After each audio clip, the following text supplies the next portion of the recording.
के साथ भालू एक बार फिर शेर की गुफा में गया।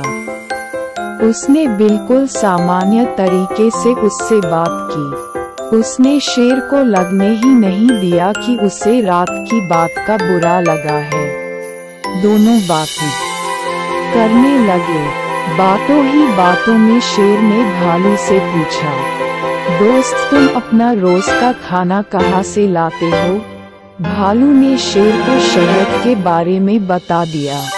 शेर ने शहद का नाम सुनते ही कहा, दोस्त तुमने तो आज तक मुझे शहद चखाया ही नहीं। ये बात सुनते ही भालू के मन में हुआ कि अब शेर को सबक सिखाने का मौका मिल गया है। उसने कहा, तुम्हें शहद खाना है? इतनी सी बात, तुम रात को मेरे घर खाने पर आ जाना, मैं तुम्हें शहद खिला दूंगा। शेर बड़ा खुश हुआ। वो रात होने का बेताबी से इंतजार करने लगा। रात होते ही शेर तेजी से भालू की गुफा की तरफ बढ़ा। शेर के आते ही भालू ने उसका स्वागत किया और बैठने के लिए कहा। उसके बाद भालू ने अपने घर का दरवाजा बंद कर दिया। शेर ने पूछा, तुम दरवाजा क्यों बंद कर रहे हो? भालू ने कहा, अगर शहद की खुशबू किसी और ने सूंघी तो वो यहाँ आ जाएगा, इसलिए दरवाजा बंद करना जरूरी है।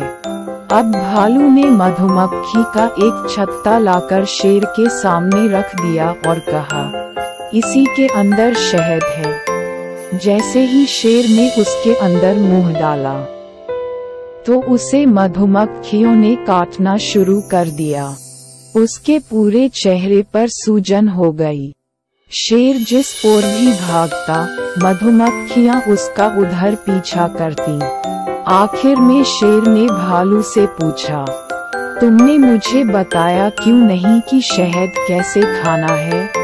भालू ने तमतमाते हुए जवाब दिया, मैं शहद ऐसे ही खाता हूँ। शेर समझ गया कि भालू ने उससे बदला लिया है, इसलिए वो वहाँ से चुपचाप चला गया।